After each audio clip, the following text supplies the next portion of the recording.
Hello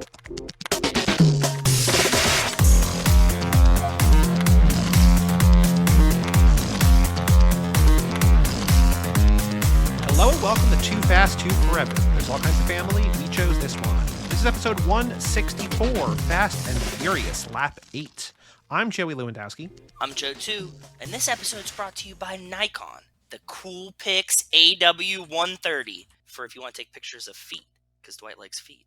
Shout out to Nikon. Dwight does love feet. Well, welcome to the show. After the break, we'll be joined by Heather Antos to talk all about Los Bandoleros and Fast and Furious, the double dose. I was thinking, so like next time she's on, it's an easy assignment, just Fast 5, and then the one after that it's like 6, but no, please don't watch the credit scene. But at least for the first time in a while, the next one is just like hey, just do one movie, enjoy it, you know. But Joe, extracurricular activities, what have you been up to since we last recorded? It snowed. Oh, it snowed so much. It snowed. Oh, also, by the way, hold on, I'm sorry, I just gotta, this is a new microphone, I'm still playing with it. We recorded another episode, you and I together. It's wonderful. It's not out yet. Patrons, so it's Patreon exclusive. It's only for our patrons. TooFastTooForever.com. It's fucking incredible. You sent it to me. It is so beautifully off the rails. So we were talking about Varsity Blues. We had on Mr. Slumber Party, Brian Rodriguez, and he was, one of the big questions, and I will tease this, was, is it the best high school movie? Is it the worst high school movie? And I just said it's the most high school movie. And I feel like that's the best way to describe this. Like, I don't know if it's the best or the worst episode we've done, but it's definitely the most Too Fast, Too Forever that we've done. I can agree with that. It's the most Too Fast episode we've ever released, for sure. Because it's insane. It's insane. It's insane.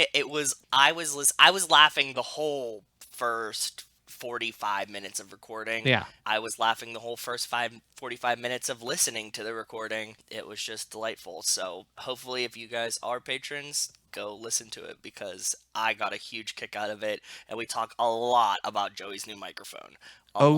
Yeah. So we're going to, so this episode will be out to patrons on Friday-ish, which is like Friday the 5th. And then the Super Bowl episode, our Varsity Blues Super Bowl episode, will be out on Sunday the 7th. You'll have access to both. This will be out first, and then that. So if you're listening, you'll be like, I don't know where it is. It's coming soon. And then if you're not a patron, I just watched the episode of Simpsons where they have the Truckosaurus. Okay. If you're not there, you better be dead or in jail. And if you're in jail, break out. So like, if you're not on TooFastTooForever.com supporting us and getting access to bonus episodes, do that because it's $1 or more if you want to give us more. I felt like we were close to convincing Brian to chime in at the $30 a month tier. We did not do it. We did not land that white whale, but we were close. We almost convinced him. Listen to the episode. So anyway, sorry to interrupt, but yes, we did snow. Snow happened. It was about a foot of snow, I think we got here. Oh, so we got more than you for, I feel like, the first time in a while. Yeah, for the first time in a while. And, like, my lovely neighbors, that's the business, use their snowblower to, like, do our sidewalk.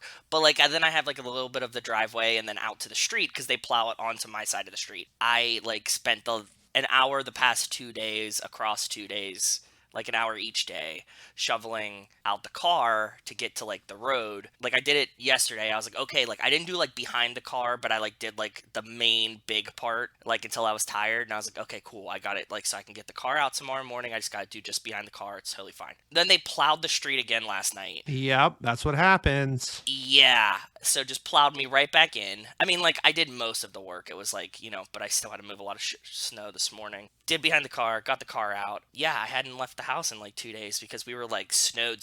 It was a lot of snow, dude. Yeah, we got like 18 inches here. It snowed Sunday night into all day Monday, and it stopped around dinner time on Monday. And I went out because I saw that my neighbor was shoveling and my neighbor across the street was shoveling. And like, I was like, this feels like the time to do it. Peer pressure. I saw, well, yeah, kind of. I mean, there's I don't know if it's legally enforceable, but like you have to clear your sidewalk for the town. Like I've gotten in trouble for that before. Like I've gotten like a cop's notice because it snowed and then I like cleaned it and then it snowed a little bit and I was like, oh, it's supposed to get warm, like it'll melt, and then it didn't. It just like melted and froze. And then like I got this note on my door that was like, you have to shovel your sidewalk, asshole. Like you should do it. And I was like, oh, okay. Yeah, so I was like, I might as well do this. And then when I was out there was just like a plow in my street. And I went up to them. I'm like, hey, are you like, do you work for the city or are you just just around. He's like, no, it just worked for me. I'm like, how much would it cost to plow my driveway? And he like wouldn't give me a number. He's like, but I'm not going to hurt you. I was like, this is a weird conversation, but okay. Yeah. And I had spent, I think I told you, maybe I didn't tell you, but on Sunday morning before it snowed, I spent like an hour Jenga piecing or Tetris piecing my garage because I've never put my car in my garage. I have this like kind of sort of falling apart garage that's more of like a shed than a garage, but I can just barely fit a car in there width-wise. A small car. Yes, a small car. Like I have a Chevy Cruze, so it barely fits there. So like your 4x4 or whatever, it would not fit there. Your Explorer, your Honda Pilot, it would not fit in there. Your other car would fit. The go-kart would fit. But go-kart would fit. Yeah, it would. But I spent a lot of time because I just used, like I have my patio table in there so it doesn't get snowed on. And I have my grill in there and I have a bunch of chairs and I have whatever. So I'm like, I need to push all the stuff to the back. I'm like, I cleared out a ton of it, but like I still have stuff in there that I need to get rid of. But I spent like an hour just like stacking things and rearranging things. And I got my car in with like 2 inches to spare in the back and like an inch to spare in the front. Like it was barely in there. And I was so thankful that I did because like seeing what my neighbor's car looked like and also knowing that like I wouldn't have been able to really have a plow do my driveway. Definitely not. I mean, I do park near-ish the street, so I would have only had to shovel, maybe like 10 or 12 feet, but like... Same. That's what I did. Yeah, that's exactly what I was doing. Because, like, I did the same thing as you. Like, I have a garage that I just don't use, but yeah. Right. Yeah, but, like, this guy, he just plowed a pathway because I'm, like, next to, like, this gravel lot-ish sort of thing. And he plowed, I can get out. I'm like, okay, cool. He's like, yeah, $50. I was like, sure. Considering my second dose of the vaccine is on Friday, I was like, really any number. Because I was like, I don't know what number he's going to charge, but I figured the range was, like, 40 to 100. That was just, like, what I was feeling. That's a good vibe. Yeah. When he said 50, I was like, oh, okay, yeah, like that's way closer. Like if he was like 100, I'd be like, all right, yeah, fine, whatever. But yeah, like 50, come down with like you work with me a little bit here, yeah. bud, like 80 or something. But yeah, like 50's like okay. And so it took him 10 or 15 minutes. Like it wasn't a lot of work when he's in a truck, but like it would have taken me a couple hours, and it's fine. So I've just been like you, kind of just going out every day and doing a little bit of shoveling. Like I shoveled everything I needed to on Monday, but then Monday and Tuesday and today I've just gone out there just like because it's warming up and I just want to clear stuff out, and who knows. But what else have you been up to other than snow? Nothing. Watching Prison Girlfriends, Love After Lockup. That's a lot of fun. Wait, is Prison Girlfriends the name of a show, or is that like a nickname for a show like Glass Show, Knife Show? It's a nickname for a show like Glass Show or Knife Show. It's actually called Love After Lockup. It feels like we're in a world where like that could actually be the name of a show, Yeah, we're close. My favorite thing though, oh man, in like 1 week, what comes back? No, I don't. Temptation Island, the greatest trash TV of all time. It comes back. Not Love Island. That like bullshit where they look for love. This is Temptation Island, where they try to ruin relationships live on TV, and it is glorious. I cannot wait for it to come back. It comes back like in the middle of February. I think like a week after the Super Bowl or something. So it's coming in like 2 weeks. I'm getting amped for it. They showed the first preview. So many tears. It looks glorious. I'm excited. I was thinking TIERS. I'm like, where are their tears? Oh, crying tears. Okay. Yeah, cool. like full on. Got like, how could she do this? And just sure. like, yeah. Anything else of note, or just that? Oh, that was the other thing. And then I ate cookies because Rachel baked cookies to thank the neighbors for plowing our sidewalk. Cool. And she made these awesome. She made like reverse chocolate chip cookies. They're some of my favorites. Did I ever talk about these? No. Like when you make like a chocolate cookie with white chips. Okay. Cool. Yeah, they're like they sell them at Subway. Did you ever see them in the tray at Subway? I haven't been to Subway in years. Really? It's a Connecticut-based company. Shout out Connecticut. That's like their claim to fame. There's fucking Subways like every other block in Connecticut. I have a weird history with Subway that there was a Subway in my town growing up that closed, and then the Subway near my house here closed. So like You're a jinx for Subways? I am a jinx, I guess. Yeah. Damn, dude. It's fine. The only thing I want to share, so I've been playing a game that I thought I was going to love a couple years ago, and I am really, really liking it. It's a game that Chris Podcast played. It came out in 2019 called Control. It's by this company, Remedy, that made Alan Wake and Quantum Break. They made a couple games for Xbox 360, and maybe... Quantum Break sounds familiar. That came out... a long time ago, like when I was still playing games, because it sounds like familiar to me. So no, that came out like 5 years ago, maybe 2015-ish, 2014, 2015, but...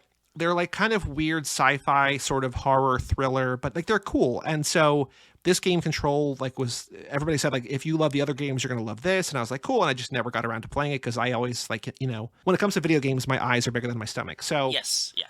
I bought the game on disc when it came out because I was like, I'm going to play it. Never got around to playing it. Then they had the digital version for $30. So I sold the disc for like 35 and I bought the digital for 30 because I'm like, same price. I'd just rather have it digitally. It's fine. Yeah. And then I bought the 2 DLC packs when they came out because they were like $5-10 each or whatever. And I had those. And then they put out the Control Ultimate Edition. And the big thing here was that it's what I have. It's the game and the 2 DLC packs, but it also includes the next gen upgrade. So, like, I don't know if you've been following this, I don't know if you've heard of this on the periphery, but for the Xbox Series X and S and for the PS5, there are just like regular upscaling when you play like an old game, like backwards compatibility, but then there are like patches and upgrades, and like it varies from publisher to publisher. EA, if you have Madden on Xbox One, you also get the Series X version for free. So, like, it's a different file, it's a different game, but it's like better physics, better looks. Yes. But like beyond that, like usually they're utilizing, like, it's more than just graphics. It's like, there's like the big thing in video game now is ray tracing, which is more realistic way that light hits surfaces and goes through windows and whatever. And so it looks better, it plays better, there's better frame rates, there's better whatever, right? So all around in every way better. But because both Sony and Microsoft, I think, allowed publishers to do their own thing, they're not like, hey, we're going to force you to do this for free. Apparently some companies, although I don't think this has happened yet, are allowing like paid upgrades where it's like $7 or $10 and you get the other version, which again hasn't happened. A lot are free, or like Control, you have to have the Ultimate Edition or buy the new version. So like I had spent, $60 on the disc and then 30, like, I basically came out even, and then I bought the DLC, and they're like, cool, you can't do anything with that unless you buy the Ultimate Edition. So I was like, well, I'm not going to do that because it's the same thing. And it was like $40, and they had it on sale as low as $20, but I'm just like, I already own it. Like, there's no way I can. Yeah. So whatever. So I started playing it again just coincidentally, knowing that like this week, I think Groundhog Day, 2 was the day that the Ultimate Edition came out for the new generation. And so I'm playing it, and then Sony announces, because every month both Microsoft and Sony give away free games to the memberships. Sony announces that the Ultimate Edition of Control will be free for all PS5 players, and people got pissed because it's free, but like for months Sony and Remedy have been like, hey, if you want to play the next gen version, buy Ultimate. Hey, by the way, it's on sale. Like, give us your money now. And they made it seem like it's the greatest thing in the world. And then Sony's like, here you go, it's for free. And so like people were so mad. I'd be pissed, dude. You got really lucky that you didn't, because you're already 2 games deep in this. If you'd have been 3 deep. So yeah. So I've just been playing on the Xbox One version, like slightly upscaled. I haven't played the new version yet because I think I'm just like, I'm already a couple hours in. I'm just going to keep playing this. Like the new ones, like it plays better and it looks better, but it's the same game at its core. But like, yeah, so what the fuck's it matter? Like, it's very funny to like see the reaction because people are angry and like, it's a free thing, right? But like, it's still just like frustrating that like they completely got this whole like messaging and everything so wildly terribly wrong. Yeah. But the game's fun though. So I mean, if you have a PS5 and you have also PlayStation Plus, get it for free for like $10, right? Yeah, I would buy that. Yeah, a lot of people would have. And if they were like, oh, now the upgrade's free, it would have been like, oh, okay, cool. Yeah. The other wrinkle to this, which isn't like a huge deal, because like this is like, just another like jab, but like save games don't transfer because they said that the game itself is so different that it would have taken a whole lot more work to move the save game over. But like that's just like another like, oh, I'm in the middle of this gameplay, but I just can't, whatever. I don't know. It's just so you'd have to play the whole beginning again. Yep. Which, by the way, would have been for the 4th time, because I started it a couple times and like I just got distracted by life. And so I played the first like 2 hours of the game 3 times. So like realistically, I could have just waited and played it. But I'm like, whatever. I don't. Well, at least you're getting your money's worth for buying it twice. So that's good. Boy, I guess so. I guess so. We have a Patreon page on the show, toofast2forever.com. Shout out to Cassie Wilson, Jake Freer, Ben Milliman, Nick Burris, Alex Ellenin, Justin Kleinman, Brian Rodriguez of High School Slumber Party, Haley Gerbies, Wes Hampton, Christian Larson, Jerry Robinson, Dan the Duke, Hayden Renato DiDonato, and Jessica Collins, a.k.a. Montez. Thank you all so much for supporting us at the $5 level or above. All of you, plus our $1 patrons, will have access to our Varsity Blues episode. It's so fucking worth it. Go listen Sunday. to it. It's really hilarious. Like, I was laughing so hard. Not at myself, at what was happening. for so long. Like, it makes my stomach hurt. I had a coughing fit. That's how much I was laughing. It's edited in a different way where I just like let stuff sort of sit there, and like I edited stuff out because like we went on tangents. I'm like, oh, this can't stay in the podcast, but like it's an hour 45. We probably talk about the movie for like 40 minutes, and like Maybe. I genuinely don't know how to describe what the other hour is about. Like I just don't know. You're at like a party where Joey, Brian, and I are drinking beers and bullshitting, essentially. It seems a lot like a barbecue you'd have, like when we were sitting outside. That's what it felt like. So, Like we sat with like 25 minutes to go. We're like, all right, thanks, Brian. And then like he just wouldn't leave, and we just talked about like perfect. a lot of things for a long time. But Yeah. yeah. But anyway, thank you all. If you want access to Fast, toforever.com, you can also get merchandise. You get free t-shirts at the higher enough tier. Ooh. Pick episodes for us to talk about, you know, choice of pit stop movies and themes, access to the Fast and Furious Minute quiz, the documents, multiple documents now, anything you want, Too Fast, toforever.com. We also have an email address, family@cageclub.me. We've got a handful of emails. So Hector sent in another car picture. So we're going to save that. We're going to randomize that when we do the game. Cool. We've also gotten a few more people to take the quiz. Justin took it. His He friend, sent it to a few yeah. friends. His friends got, I would say, you know, because they don't, you know, they're not listening to the show. They got rocked. Like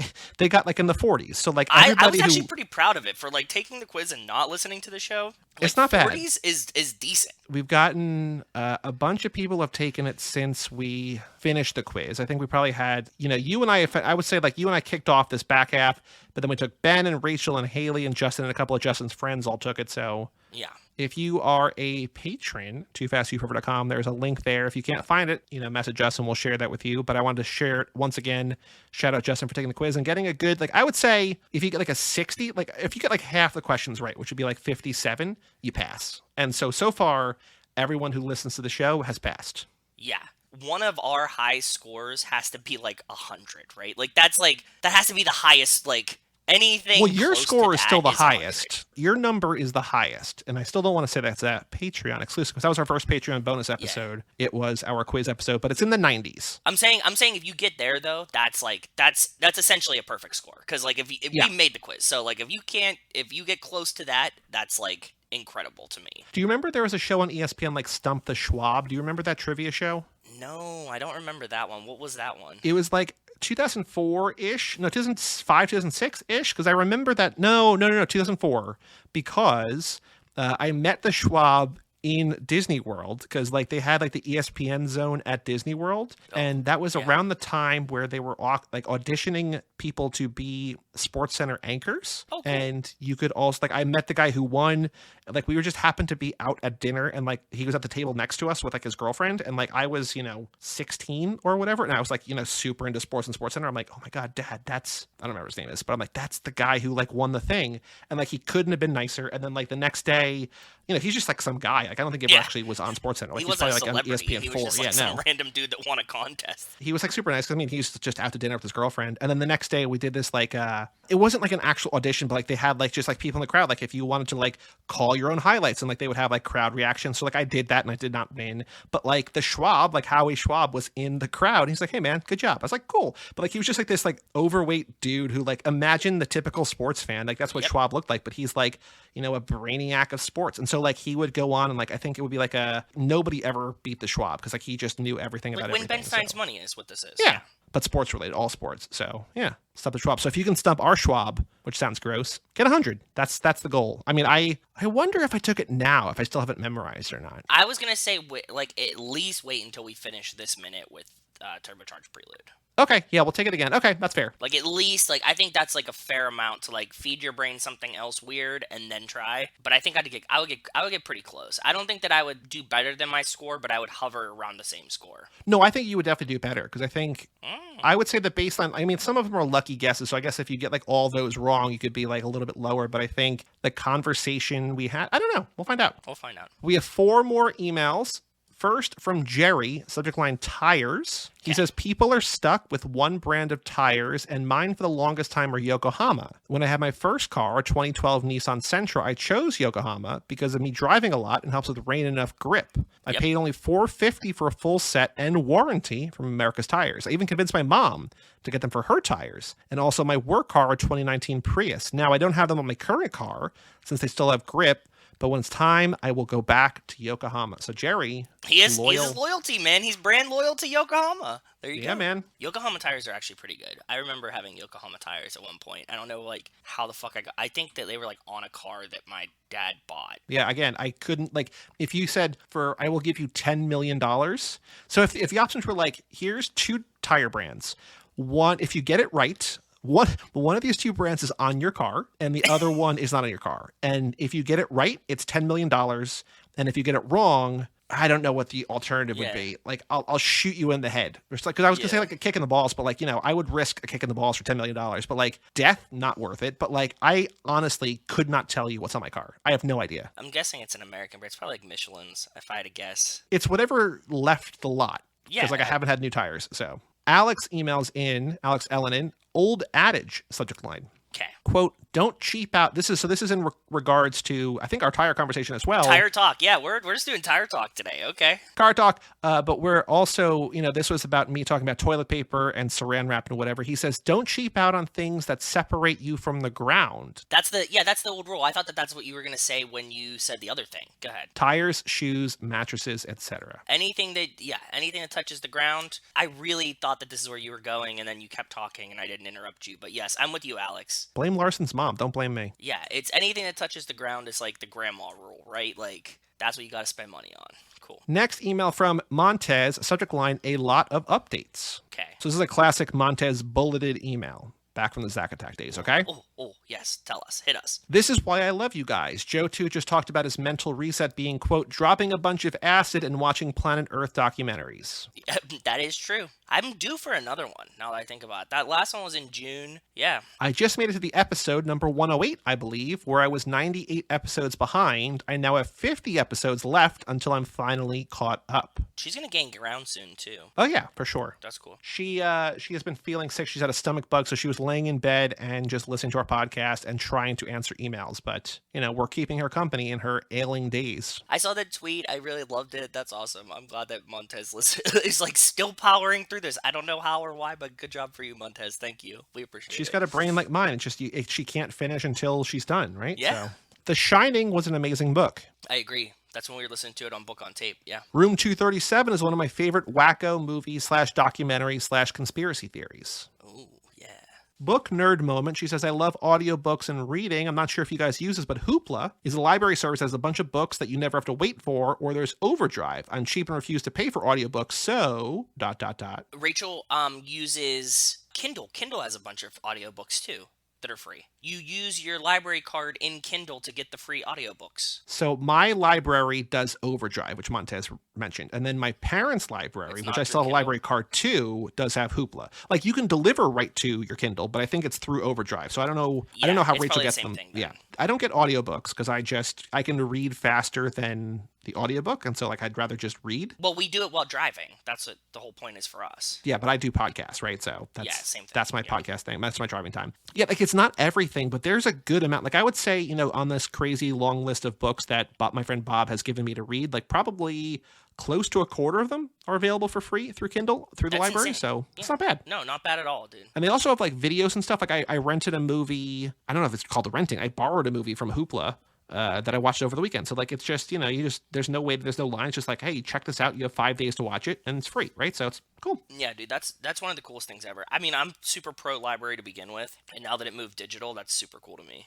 She says, Joe, too, I know this is forever ago, but I hope your dad's doing well and they caught that jerk of a dude. When you keep listening, they did, and he is. So I talked to him she'll today. hear that before she hears this. So yeah, that's what I mean. Yeah, so I was just responding, and I talked to him today, and he's still doing good, being weird, but doing good. Just normal weirdness now. You're talking about calling animals Bean. I call my dog Luna Bean all the time, among other names. Yeah, we both have the bean thing down. I didn't get it from you. You didn't get it from me. Just coexisted. Dutch is a great movie. You should watch it if you haven't already. Have you seen it? I don't know what it is. Don't know what it is. Dutch, 1991. I'm assuming this. No, Montez hasn't watched that one. To get to know his girlfriend's son, a man volunteers to pick him up from prep school, only to learn that her son's not the nicest kid. Ed O'Neill, Ethan Embry, Jo Beth Williams from 1991. Never heard of it at all. Neither have I. But Wes has seen it. He has not given it a rating. Mrs. Wes has seen it. Mike Manzi has seen it, but no ratings for any of those. So I don't know. Interesting. Resident Evil is the scariest game I've ever played aside from Clock Tower. I don't know. Which I can never make it past the first 30 minutes without being murdered. My cousin made me play the newest remake, and I screamed at the top of my lungs the entire time. I was scared shitless. Okay. You're a big scaredy cat then. She is. I think she loves horror. Montez is hard to read in that way. Like sometimes I get it. And also I'm like, oh, that, I don't know. Like she's seen as much as I have. And like, I don't get scared by things really, but I guess her brain's not all the way broken like mine is. Mine's all the way broken. Yeah. I know this is controversial, but I love the Resident Evil franchise so much. Cried when it was over. Damn. Is that deep? Okay. I guess we'll cry when Fast and the Furious is over, so that's okay. I'm not going to cry. I don't think. We fucking cried during... There's definitely been times that I've cried during... You cry during every Fast and the Furious movie. You say it every time we watch them. I know. It's different. Okay. I'm not going to cry that there's no more. Don't cry because it's over. Just be happy that it happened. Is that what you're going to do? I cry more at happy stuff than sad stuff. I don't know. I guess I cry at Paul. I don't know. Yeah. But I'm not going to cry, but like, oh no, there's no more Fast and Furious content. Like, I'm not going to cry about that. I don't think. We'll see. We'll see. If we ever get another movie. Follow along here. We'll let you know. I've seen Shazam 1,000,000 times by now. It's on HBO all the time, so I usually just have it on in the background. Did we talk about Shazam? I know that Mike covered it on Brian's podcast, that he joined Brian for the podcast, but did we talk about Shazam? I don't remember. Probably at some point. My son's current favorite book, quote-unquote book, is 2020 Calendar of Muscle Cars. My husband taught him to say CUDA, the kid freaking loves cars. That's so awesome. It's like a full, what is it, Baby Jack. It's like a full Baby Jack moment. Driving the car and stuff. But the calendar, that's awesome. Very, very cool. Yeah. And her last bullet, she says, I tried to leave a review finally on iTunes, so not sure how that worked out. Well, Montez, I can tell you it did not work. So please try again. I appreciate the effort, though. Thanks, Montez. She says, okay, I've been listening now since 8 a.m. She sent it at noon. Crushed about 4 episodes. Until next time, Montez. Well, that's how you know she's lying, because if she was only listening for 4 hours, there's no way she finished. Well, no, she listens on a faster speed. Oh, yeah, that's right. She does listen at 1.5, yeah. And the last email we have, subject line, you know who it's from. I hope you have nothing but time right now because I poured my heart out for you today. From Wells Lamont. Okay. The fact that you're watching Seinfeld from the beginning to end gives me the green light to talk about it more than I usually would. Your fault, not mine. Here it goes. Okay. So growing up watching Seinfeld, Kramer was my favorite character. As I grew older and wiser, George became my favorite and Elena's second. Yeah. What I like most about the show is how many characters they brought in throughout it all. I'm sure the IMDb cast is 20 minutes long. Kramer is fantastic still, and the thing with Jerry is the show is made around him, but he's the least exciting character, which is what you were saying, I think, too, right? Yeah, and when I was talking to Rachel about, she asked if you were liking Seinfeld, and I began telling her, and she said the exact same thing. Like, you don't need to like Jerry. He is the main character, but he's not. It's just built around him, like Wells just said. Well, I know that you saw it because you liked the tweet, but like for the first time in the 6th episode, my favorite joke or my favorite moment or whatever that I grabbed for Twitter in my hashtag Joey Finally Watches was a Jerry joke about, I know going in, fruit's a gamble, I don't return fruit, right? So yeah. What episode was that? What episode was that? Was that the one where Kramer has the fruit stand downstairs? Nope. Spoilers. Jesus Christ. I mean, come on, man. There's so many. No, it has nothing to do with anything. This is where George is trying to get out of a relationship with a woman that he wasn't really into, and then Jerry hangs out with her, makes out with her a little bit, and then she sees his comedy and breaks up with him. It's called The Ex-Girlfriend. But is that the one where... Okay, never mind. The answer is no, probably not, because I told you what the episode was about. Yeah, I know, but you're giving shitty descriptions of the episodes. There's always one specific thing that happens in the episode. It's like this, and this. Yeah, it's George wants to break up with his girlfriend. Like, of course George has a girlfriend that he's trying to break up with. That's like the whole fucking show, but that's not an important thing. Then it sounds like a terrible show. No, it's not. Keep going. It's called The Ex-Girlfriend. Like, that's what it's about. It's about George trying to ditch this girlfriend. I don't remember this one. It's season 2, episode 1, if you want to watch it. It's like dry ass turkey. This is about Jerry. It's like dry ass turkey with really good sides. I still like him, but I totally understand why you wouldn't. It gets better. I also won't spoil anything for you, but the series finale is notoriously disliked. It was a huge WTF. I, on the other hand, completely disagree. I think it's wonderful and absolutely perfect for how the show was written. I hope you start to like it more. What do you think of the finale? The finale was the most controversial show finale until Sopranos happened. Okay. I'll tell you what I think about it after you finish the show. Next January. I don't hate it as much as people hate it, but people did really fucking hate it. I don't love it, but I don't hate it. They ended the show. That was what happened. Quick question. Other countries make WW2, World War II movies, right? Like, what are those like? And what are some good ones? I'm sure that there's at least a bunch of Japanese ones, right? That's a wildly, radically different story. I think a lot of the Japanese movies are reaction to, like Tokyo Drifter, for instance, is reaction to coming back from getting nuked, right? So like there's a different angle, different perspective. Like I feel like most UK war movies are World War One, right? They're not World War Two. I guess, like, to the victor goes the spoils. Like, if you win, you can get to write the history about it. So, kind of how this is I'm assuming this is playing out. Because you don't see, like, many, like, German-funded, or, like, German-made World War II movies, right? Because you're like, yeah, we'll just not talk about that. There are a couple. I'm looking right now. I just searched foreign World War II films. And there is this list on the Jefferson County Public Library. Don't know what Jefferson County this is, but there's a movie Phoenix that came out which is I can't even like really describe what it's about without spoiling it. That's German. That's incredible. Cool. There's a movie Son of Saul, which I think was nominated for Oscars, maybe for Best Picture. That one is devastating.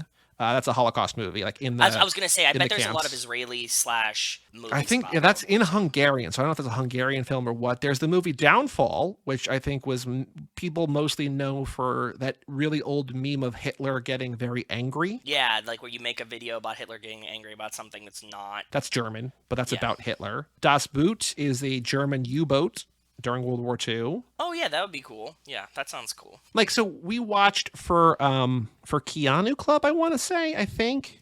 No, Hanks for the Memories.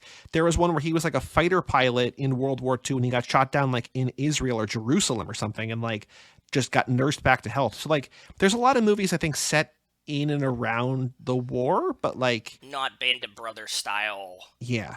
From another country's perspective. Dunkirk? I guess Dunkirk is World War II. Yeah. For some reason, I was thinking it was World War I. Darkest Hour, where Gary Oldman plays Winston Churchill. The Imitation Game, where Benedict Cumberbatch does like the whole, like the hacking, right? Yeah. King's Speech. Oh, these are all like Oscar movies. Yeah. Yeah. There's a bunch of them. Cool. I feel like we kind of like, I mean, as a country, right, we glorify victory war. In war. Yeah. Yeah. You've never seen Varsity Blues? ? I have a lot to say about this. First of all, how? It's such a classic movie. You'll love it. I'm excited for you to see it. Lance Harbor, Paul Walker's character, is such a heartthrob. And Johnny Mox's Jenkos, this is the Vanderbeek character, in one scene are booming. I'm not going to go on about the movie, but you've already made me tell this story. I'll be as quick as possible. Middle school, me and a few friends were set to see it at the theater. I was with one of my bros at the time. We were riding our bikes to bro number 3's house so I could pick up some clothes I left there. Get there, no one's home, but the front door is unlocked. I walk in, grab my clothes, and stop at the freezer for a drumstick. I took 2, 1 for each of us. My friend eventually snitches me out to bro number 3 and tells him I was in his house and I stole ice cream. Bro number 3 tells his mom. This is not a quick story, Wells. She gets hella mad and says I can't go to the movies with them. I was upset and I go home and the ice cream man is in front of the house. Yes, I wanted more ice cream. I run to my parents' room where there's a huge 3-foot glass beer bottle full of change. Yeah. I end up accidentally breaking it. My parents come home and my dad gets pissed at me for breaking it. Then the phone rings and it's bro number 3's mom telling my dad I broke into their house and stole ice cream. It became a shit show. It put a crimp in our friendship. It was awkward. They thought I was being sneaky, but I wasn't at all, and it was a stupid situation. Hard to wait for Varsity Blues, or had to wait for Varsity Blues to come out on TV. Top 3 football movie of all time, in my opinion. Love it. I want to start blurting out lines so bad, but I'll wait for you to watch it. That was a wild. He got in trouble for stealing ice cream twice that day. In an afternoon, yeah. In one afternoon. Can you imagine? He's like, you broke the damn change jar? What were you doing? He's like, buying ice cream. And then the phone rings and it's the kid's mom and he's like, stealing ice cream. They're like, are you like addicted to ice cream? That was a really good story. It was worth the read, man. There is, I think it's the ice cream company is called Jenny's, Jeni. They put out this new ice cream. It's like everything bagel. Okay. Oh, okay. It's not at every grocery store. Like it's basically at like rich white people grocery stores. So like not where I normally just go to shop, right? But like there's a Wegmans that's supposed like that Jenny's at least sells it at. And then there's one at a grocery store near my parents' house. So I went to the one. Was Jenny's the ice cream that Biden was taking a picture of, or was it one that you've talked about? I feel like Biden took a picture with Jenny's ice cream. Biden ice cream. Yeah, Jenny's. Yep. Mm-hmm. Yeah, because it was like when they were saying he was taking performance enhancers before the debate, and he like posted up. Yep. Okay. Cool. Or at least they replicated or something. They recreated his flavor or whatever. So I think it's them. But I got 2 other ice creams that weren't them. It's from Cool House, which is like an LA based. They like operate out of they operated originally like out of a food truck, 2 women who own this, and that's amazing. The Cool House ice cream, but I have not yet found the Everything Bagel ice cream. I'm going to try when I visit my parents tomorrow. I'm going to go see if I can buy a pint. It's got to be good. I mean, like I saw Billy Lord posting about it on Instagram, so I was like, if it's good enough for Billy Lord, it's good enough for me. So I knew this girl who really liked ice cream with like goat cheese and balsamic vinegar on it. It's weird in your brain, but like it's really not because all you're eating is cream, right? Like, and we put a lot of stuff with cream all the time. And like, okay, it's a little bit sweeter. And like when we were in Japan, they had this like we went to this weird thing that was like this hamster amusement park. But it's like this hamster amusement park that's in a mall, and part of the amusement park is like this weird food area. We had black sesame ice cream and tomato ice cream. Okay. And both were pretty good. I had the black sesame ice cream. It was like jet black. Like this was like the darkest I've ever seen a food color be because it was okay. It's like poppy seed, right? It's like that color in ice cream, and the ice cream was like this like black, but it was actually really good because it was just like like toasty, nutty kind of flavor and ice cream. So yeah, it worked. Ice cream isn't usually like it's hard to fuck up ice cream.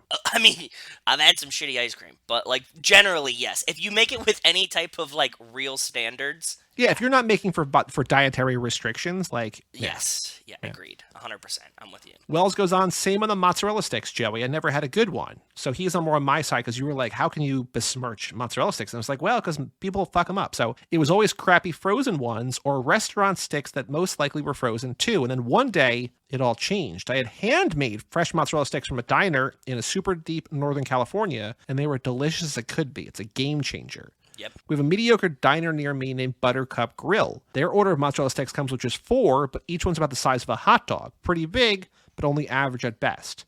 I've made them homemade. They were really good, but I have yet to perfect it. It's pretty simple, though. I've never made homemade ones. People use the, like, string cheese things going on. I buy the frozen ones because if I want them, I want, like, kind of shitty ones anyways. But sure. I have had ones, like, real, official, made, hand-dipped, real mozzarella ones, and they are excellent. I agree. I bought the other day, I didn't even know this company made them, but I bought Nathan's, like the hot dog people. Yeah. They had frozen mozzarella sticks that were on sale for like $1.50. And I'm like, if they're terrible, it's $1.50. But like they were just like average mozzarella sticks. But like, you know what I mean? But like it's $1.50. So like it's whatever. And I also I have not eaten them yet. I honestly I don't know if I've ever bought. Hello. I don't know if I've ever previously bought frozen mozzarella sticks like on my own accord. Like that's not something that I normally buy.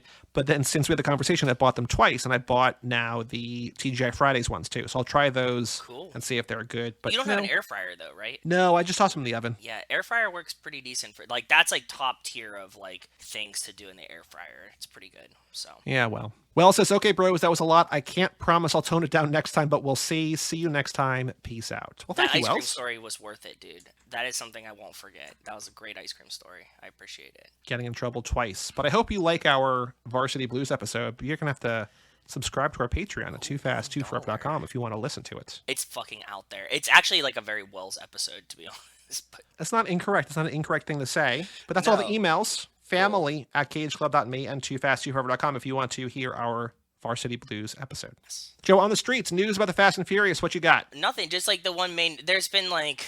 No, there's the one thing that we have not talked about on the show yet. That's what I said. Yes, the one main news. Besides the one main news, so nothing. Well, you just say like nothing but this one main thing. It's like, well, it's not nothing. Well, I usually let you take the.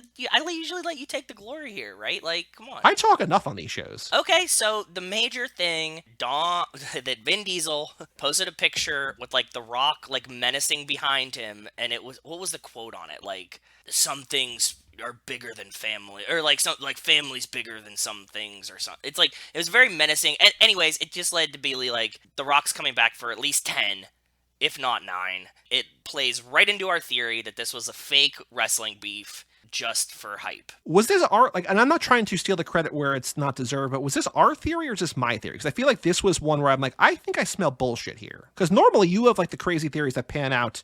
I think this was mine, but I don't know. Fine. Yeah, I don't remember. I just know that it started here. I'll give you credit for it. Take it. That's totally fine. But yeah, I think that you were like, or what if they're not really fighting, right? Blessed to be a part of so many iconic moments in film. I don't reflect on them as much as I should. Maybe because I'm too excited for what's coming. Haha. All love. Happy Thread of Tuesday, F9. F10 end of saga. And then The Rock commented, "Great shot, brother. We had fun and created some insanely iconic moments. Ooh, I'll always be grateful for. Hell of a tricep flex, too." Yeah, so they're bros. It's like totally fun. Okay. I think you're right. I mean, they might have possibly been irritated with each other, but at this point, like, they're like, hey, we could make like $2 billion or $1 billion. They're Right. like, $2 billion sounds fun. And I don't know that I ever had this like level of detail, but I think that they probably actually got into a fight and then like just talked it out. They're like, hey, like let's actually then it got out to the press. Like, well, let's take advantage of this and like let's just play it up, right? You know what I mean? I don't know if it's that. So, like, I don't feel like I agree with that. I feel like they probably were like on set, got pissy. They were like, we're not talking. The press picks it up, and then like eventually they're like, just time goes by, and you're like, I really didn't care about that. Like, whatever. He was like, he wanted coffee from this place. I wanted coffee from this place. We got into a fight on set. He wanted In-N-Out. I wanted Whataburger. Exactly. Something yes, just. The intern came back with like Whataburger for Vin. The Rock freaked out. He said, "I'm in charge here," and like that's what happened. Yeah, exactly. That makes perfect sense. They told the intern next time try a fat burger. Yep. Yep. Perfect. But that's all the news, right? There's nothing else. No, that's the main news. We're also now more than a year past the trailer coming out, so happy anniversary! Very trailer. cool. Very cool. All right, Joe, the last thing to do before we take a break and bring in Heather is talk about the Fast and the Furious Minute for the Turbocharged Prelude Minute 2, a minute I called Brian versus the American Southwest.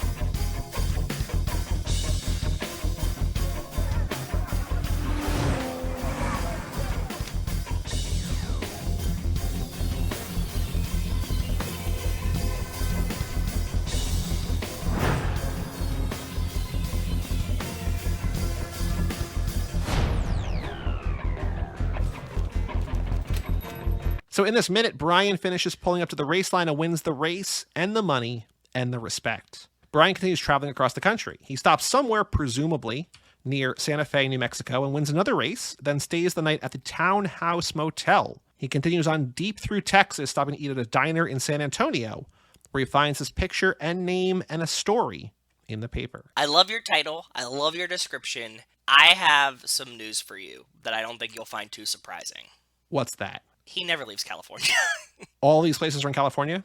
Yes. So what I thought was very funny was that they have, like, if you've seen this, there's like Brian in the forefront, and then so like it's basically a green screen background where they have like a map, and they have like this like Indiana Jones style line of him driving across the country. Yeah. And they show him going to the first race, and it's like, because the last minute we saw him in Phoenix or outside Phoenix. Yeah. And then this one we see like Santa Fe, so it's like the next state over. And then they show the map again, it showed movement, but I'm like, wait, we just saw that same background. Because I'm like, I rewound. I'm like, no, we're still in New Mexico, but like they're still trying to like feign progress, but they're just like, it's like, hey, look at this new place he is, but it's the same place where he sleeps. Then they have him like 800 miles east in San Antonio. But you're saying that all these places are in California? I don't believe it. Well, I mean, like, think about it. This is a 5-minute for sure. music video shot probably within like a day, right? So yeah. Where the first street race is, I was trying to find this building, and I kept not being able to read what it was, and then I keep like pausing. I'm trying to read. I'm pausing. I'm trying to read, and then like I get like one quick clip at the end, and I got totally the address that was like on the front of the building. That was like Quinnell Enterprises, which isn't there. So what is Quinnell? Is that where they're racing, or what is this? It was just like the name of whatever business was in that building. But this is the building that's like where they're racing, or no? Yes, like in that first race, like all the kids are standing in front of this, like, and at the end when he like hands them the keys or whatever. Gotcha. Okay. Like the end of that is they're standing in front of here, and like next to it says M Steel, whatever. Because this is the address written on the building. building, that they took that sign down off the building, but that's where they are. Okay, so he does the race, and then we see the map. He goes forward. What did you say he was, like, in New Mexico or past He's still, it? like, so the second race and the motel, are both in New Mexico, but it makes it seem like it's wildly different, but they're both, like, Santa Fe-ish. Yeah, okay. Well, there's the sign, the Yep. big neon sign before he goes to bed. That is in California. Cool. Like, not far, yeah. And then the last thing is he goes to this diner, and I had to do some snooping, and I'm not sure about this one. On the menu that the guy behind him is reading, it says Hot Rod's Diner. Okay. And I was like, if everything else is in California, Right. let me see if there's a Hot Rod's Diner in California. And there is a Hot Rod Diner in California. And look at that diner. I mean, granted, all diners kind of look the same, but, like, this one really looks like it. Yeah, like, a diner is, like, a real mixed bag when we're looking at something almost 20 years later, because, like, it could be identical, or they could have had, like, 4 different owners since then. You know what I mean? Like, it's one of those things where, yeah. like, the turnover is insane, but it could be, for sure. That's why I'm not confident, but, like, the color of it, the tables of it, and granted, again, a lot of diners look exactly the same, but, like, Hot Rod Diner in California, Sure. it kind of tracks. So I'm not sure, but I'm hoping. So I found one thing, and by found one thing, I mean spent a lot of time, employed help, and could not get an answer. Okay, tell me what it is. You got a surprise for me? At the first, well, not really, but it's in the clothing. So in the first race, he beats the guy in the race. Is like this Asian dude with like the sunburst shirt. And there's like the grumpy race woman, I called her. And she's in a Diamondbacks jersey. She's cut like a deep V into it. And she's just like upset that Brian won. Okay. So she turns around and like there's a name and a number on the back. So like a jersey, like a t-shirt jersey, like instead of having the actual jersey, it's just like printed on the shirt. And so it looks like number 22. And it looks like the last name is like some letter O-N, some letter U-R. And I'm like, I don't know who this player is. And again, interesting. This is the era where like, because of MLB Showdown, because of like video games I'm playing at the time, like this is like when I know players. And so I'm like, the Diamondbacks were only around, they started in 98. Oh, and this good is math. I like it. latest You're doing 03. real snooping. So I went back and I looked at their wiki roster for all 6 years it could have been, and they've never had a player with a jersey number ending in 2 that had a last name ending in R. And I had a friend who works at MLB Network, who's also in our baseball league, look too, and he can't find it either. And like, it looks like it's number 22, but that is, hold on, I got to find...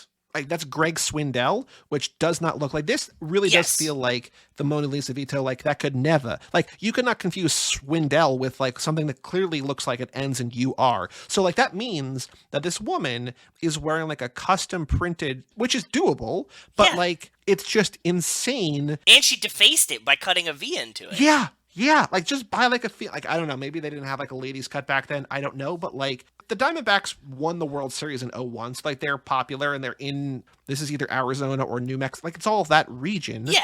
I was like, there's no player, like this is like, it's crazy, like that this woman probably spent like $50 on a t-shirt and then like cut it and then wore it as like a featured extra in like a mini movie. And that is not credited on IMDb because we talked about it last time. There's only like 5 people credited and like 2 were just like nameless cops, right? So like this woman who spent a lot of money on a t-shirt and then altered it and then wore it to this movie. It's not even like, it's her name maybe. I don't know. It's wild. That is very, very weird. You know what we could find out if it's Hot Rod Diner is that the diner waitress is wearing all pink. And I don't know if that's actually like what those waitresses wore or if that was just like an extra, but like, I don't know. Good point though. Very good point though. The only other note that I have is that the unknown instrumental song composed for the movie continues. There's no dialogue, as you just heard. Any other notes about minute 2? He's going 140 kilometers per hour, and I got the odometer off the car too. Cool. Well, let us take a break and let us bring in Heather Antos, who just texted me confirming that we're still good for recording. So let's have her join us to talk about Fast and Furious Lap 8.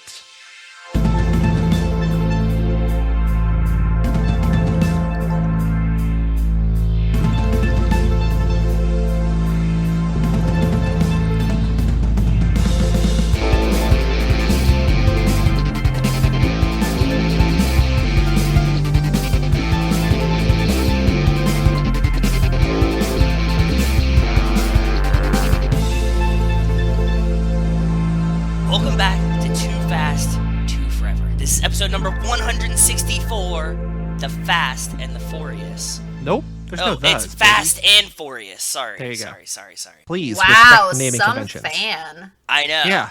Well, the only reason, is because this is so very close To to the the first original title. movies. The only difference is there's no No, I those. know, yeah. So you can't fuck with that. This episode is brought to you by Nikon, the Coolpix AW130 with Wi-Fi, with near-field communication, built-in GPS that records your coordinates and maps your shots for all of your foot pictures. Shout out to Nikon. Shout out to Nikon. Shout out to Dwight. Welcome back to the show. Too Fast, Too Forever. Lap 8, Fast and Furious, welcoming back once again for the third time this lap, Heather Antos. Hello, Heather. Hello. Welcome back to the show for a movie that you said surprisingly not terrible. Is that the review? Yeah. So so everyone knows, we record Wednesday nights, and I always watch on Sundays.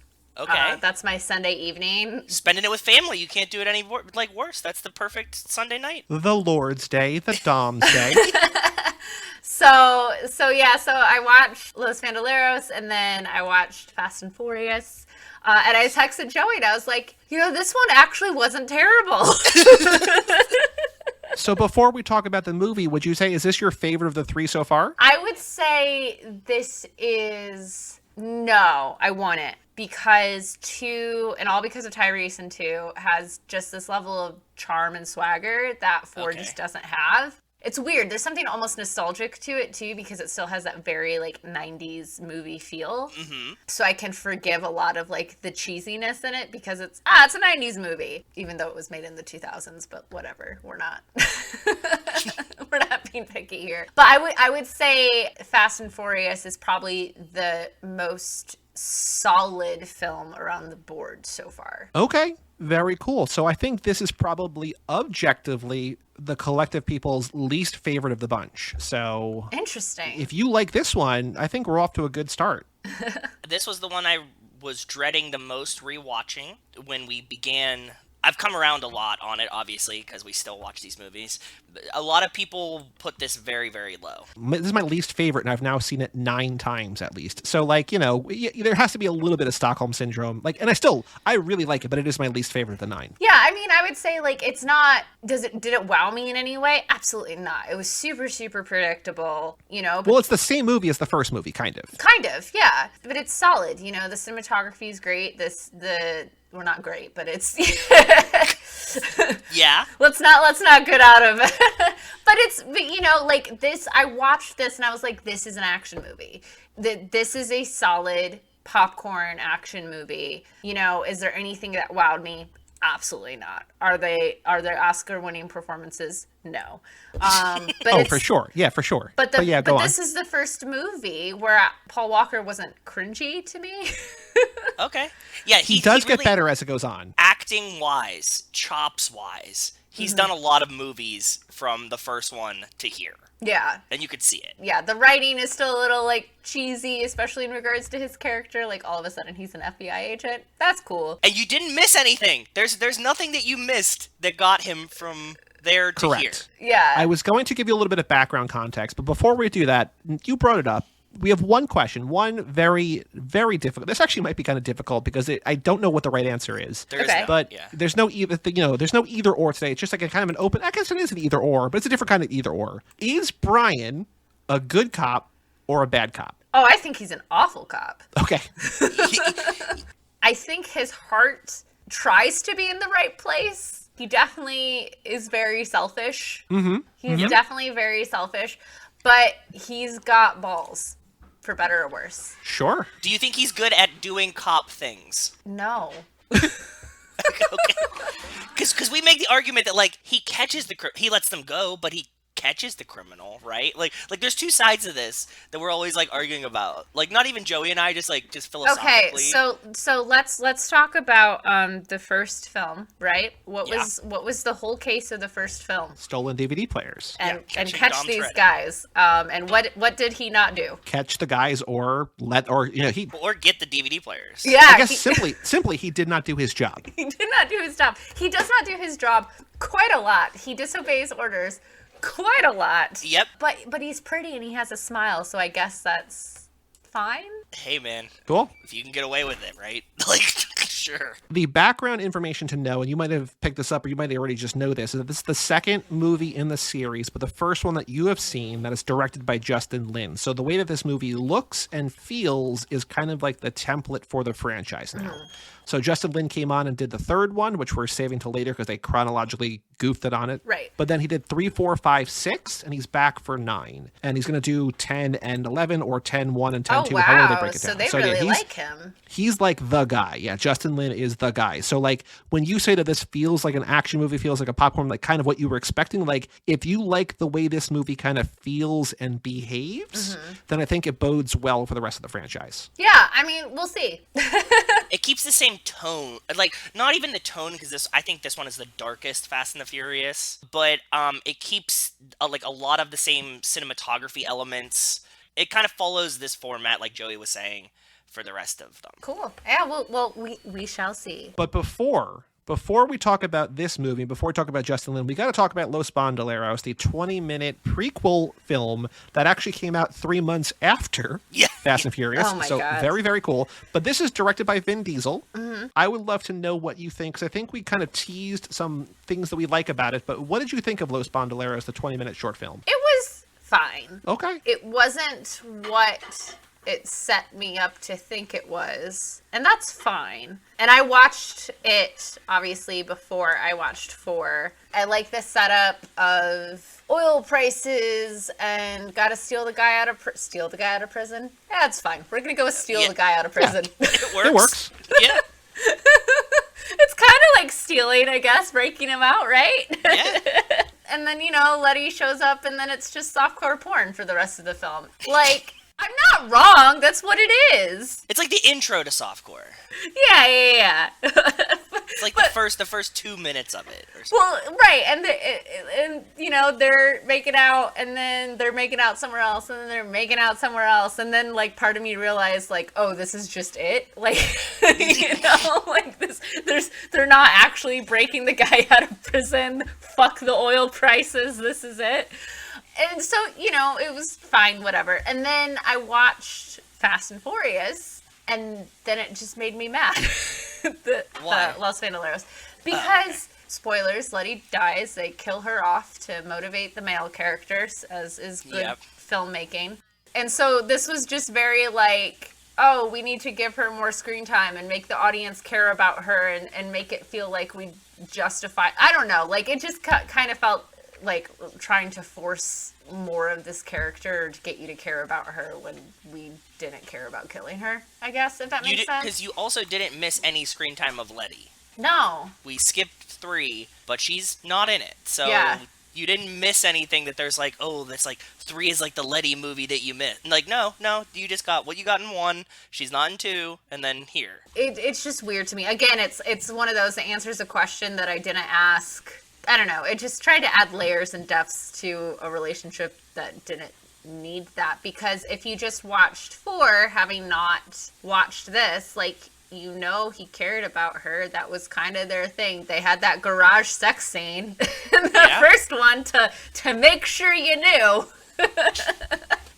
He's not in 2. She's not in 2. They're not in 3. Or she's not. I don't know if he's not. But, like, as far as the viewer's concerned, he's still, like, they're still a thing and care about each other. So what I think is most interesting about this movie is, like, how anti-capitalist it is. Like, it doesn't feel at all, like, it kind of feels like a Fast and Furious movie because it's the characters, but it feels like a political statement. Yeah. For as anti-capitalist as this is, like, eventually they're like, hey, we love money. Like, we love cars. We love branding. We love hero shots of the Dodge logo or whatever, right? Like, eventually it feels like every other blockbuster where it's like, being rich is great.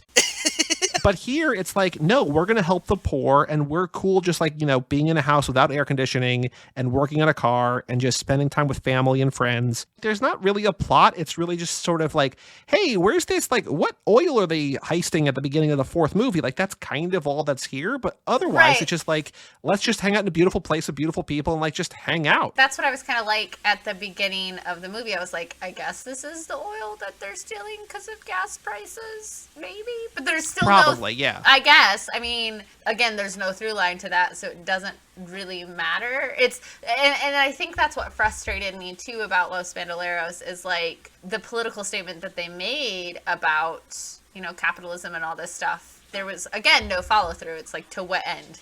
What's the point you're trying to make? Because apparently nothing matters. I have a hot girl. Let's go fuck in a waterfall. I think it's just setting them up as like the scrappy underdogs, kind of, right? Like they're the ones you root for, and this sort of helps you. Like, yeah, we don't like the man either. We're going to root for Dom and his crew. Yeah, maybe. But then they're not in Dominican Republic the rest of the film, so. Right. Well, because he goes on the run, right? Yeah. So like, yeah. It's weird. There's a lot of potential to it, and it fell flat. It fell flat, and then. Yeah. So the one note that I added this time that I had not caught before because I did not have the context before, but so the Han character who we see in this one in the very beginning of 4 was originally in another Justin Lin movie called Better Luck Tomorrow that Joe and I covered with our friend Brian this lap. Yeah. That's not really canon, but canon because his name is also Han. Same actor, same character name, probably same character. Yeah, same director. Yeah. But like I was saying in that movie that like it didn't really feel like Han because like the Han we know is kind of serious and whatever. But here he's like goofing, he's joking around, he's complaining, he's like more freewheeling, free dealing, like just having a good time. And it felt more loosey goosey. And I was like, I can see the progression from that Han to this Han. So I think I see. He's in high school in that movie too. So. Yeah. Yes. Correct. Yeah. Like he's a high schooler. Yeah. That movie came out like 2002, right? So like a handful of years before this, right? So, or I guess this is 2009 now. We're all the way up to 2009. So like, yeah, 7 years earlier. So yeah, but I can see that progression. So yeah, but let's talk about the star of our show, the main attraction, Fast and Furious, number 4. Heather, if you had to pick, what is your cool moment in this movie? Ryan, don't lose that cool of yours. That's your meal ticket. Oh, man. Character, scene, moment, anything? Because I got 5 different choices here. So I'm going to go last. Whatever you guys, I got plenty of options here. So I wrote two for me. So the first one is just honestly, the opening sequence to me was, that was a statement sequence. Yeah. Like, I literally made a note of, now that is how you start an action movie. Yeah. Mm-hmm. It's very funny because Joey, you texted to me back, like it's basically a soft reboot of the franchise. And if you think about it, yeah, I mean, the first movie, it was people heist, right? Stealing DVD players. But it didn't feel dangerous. There weren't any stakes. There was no tension. It didn't matter. And this was everything that wasn't. Again, even though it was really, really predictable to me, I knew obviously they're going to get away. I knew when the oil tanker started flipping down towards them that I knew Vin is going to he's going to go under it with the car. Yeah, that's what's going to happen, all that stuff. And that is the cool moment in the sequence where Absolutely. he drifts under he it. He does the 180. Yeah. Absolutely, 100%.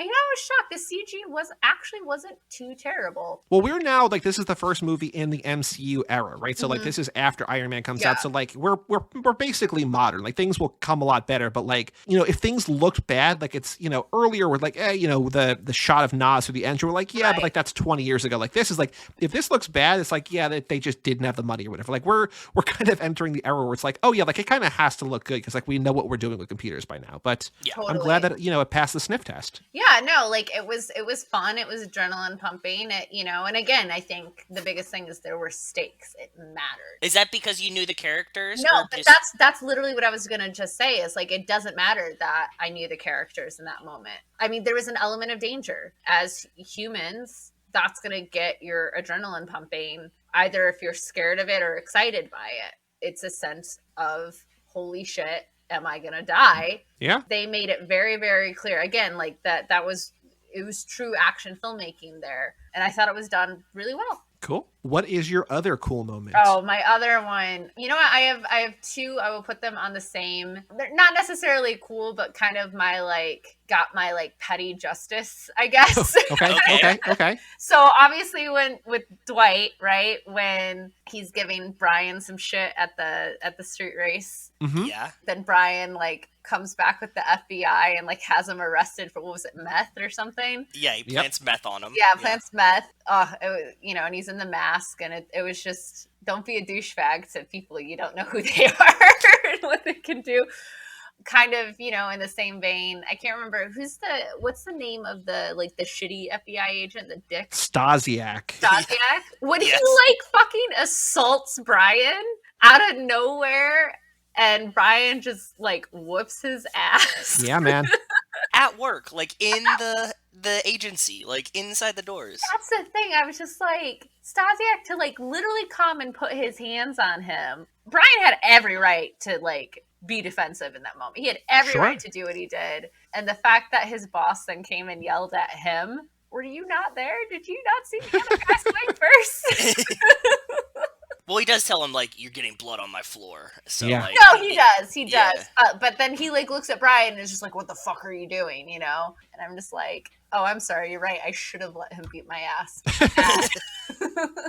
Yeah. Joe, what's your pick for the cool moment? I got two as well. One is not a moment, though. It's just Gal Gadot in this movie is so fucking cool. She's Like, such she's a just- baby. Did you know that she was in this movie, Heather, or no? I knew she was in the franchise at some Okay. point around here, but I wasn't sure at what point Cool. Okay. Okay. she joined in. So this is her first movie, Yeah, this is her. Yeah, no, that I did which is know. crazy because she's got a pretty big part for having never really been in a movie before, right? Well, so she was a model before this, and that's kind of what they do. But she has a role with lines and stuff.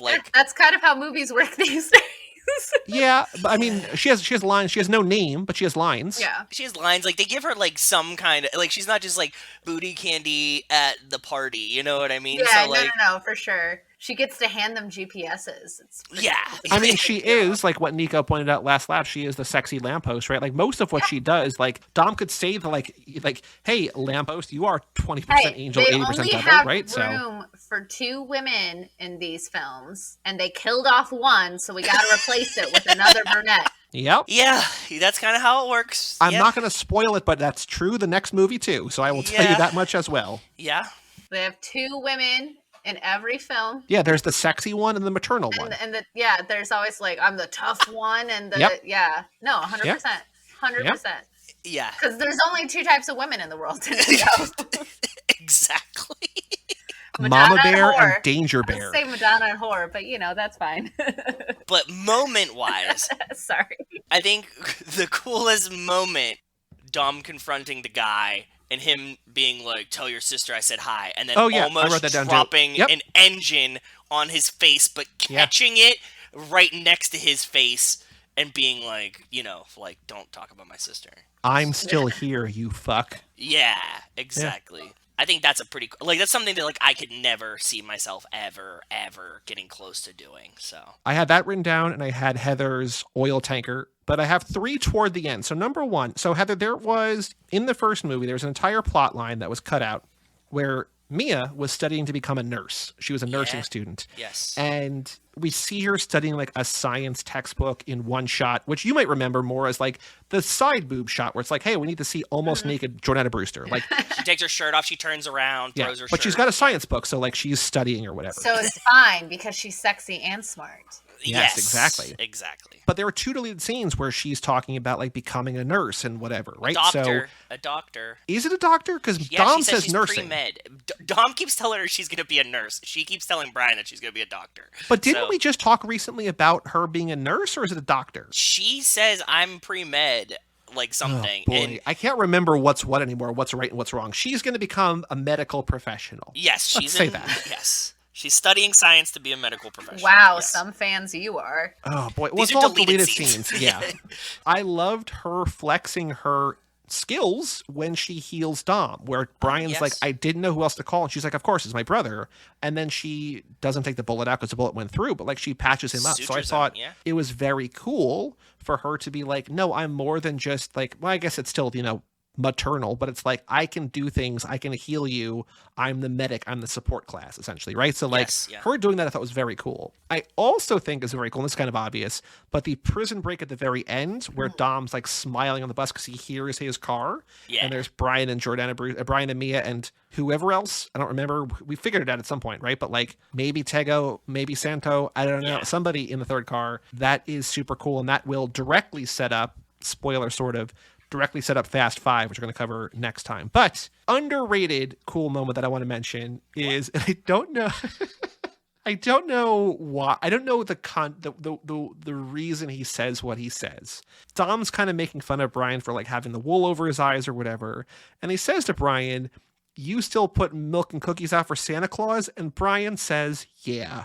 Like earnestly, quietly, I still do it. And I just think it's so funny and sweet and cool that he's just like, yeah, I still do it. Like it's Christmas, man. So like, I just love that element. I had never heard Brian say, yeah, like I remember the milk and cookies line, but I had never heard him say, yeah. Cause like, then he immediately pivots to like, oh, they're here. We got to get ready or whatever. But like him just being like, yeah.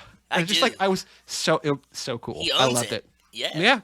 That's cool. But Heather, let's talk about the movie. What did you love? What did you hate? I know you hated the fridging and the killing of Letty, but like, what about this? Is it just the way that it like kind of felt? But what did you really like about Fast and Furious? It was like 2 was a cohesive story that you could follow from the beginning and didn't have to wait 40 minutes in to get the exposition.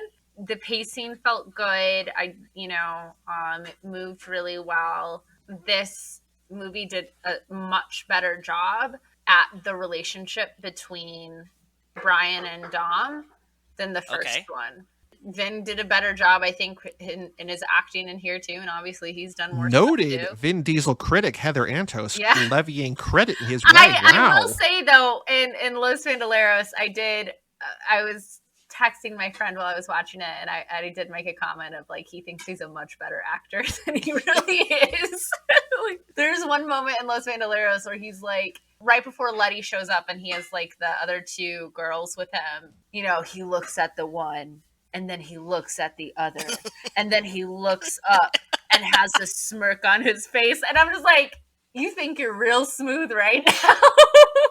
Isn't acting really just confidence, though? And he's got confidence. He definitely does. He definitely has confidence. Yeah. Acting's much more than confidence. Nah, it's just confidence. We can go with that. I think it's just confidence. But yeah, okay, let's go. Great. It was just, like I said, it was just fun popcorn. It wasn't... It got a good balance of what you can get away with without it feeling over the top, stupid, or cheesy. Yeah. And I'm sure this is what the rest of the franchise is. I was just going to say, this is pretty much the line we teeter for the whole franchise. But I was going to say, like, I'm sure this is what the rest of the franchise is. It's it's the car stunts and stuff like that. And I think I wrote, and dead, and you're dead, and you're dead, and all these people are dead. All of these... Like, so many civilians die in these movies. Yes. So many civilians, but also like so many of like Braga's like gang members. Like they're all dead after that time. Like they're dead. They're 100% dead. Or even in that first like street race with Braga, when they're in it's LA, right? Yeah. Yep. They're racing in those streets, like hitting the medians and all this stuff. He flips the kid in the BMW. Like that car spirals. Like they're dead. No survivors, no. There are no survivors. They say God killed thousands of people in the Bible, and Fast and Furious killed more. And they never really address it. Like, we've talked about this before, like, in the new DCEU, like, they have aftermath to the Man of Steel fight, right? Where, like, people kind of hate Superman because, like, he just destroyed Metropolis or whatever. It's a huge deal in MCU, too. Like, a huge deal. The Sokovia, like, everybody is, like, wary of them, right? Yeah. And so then here...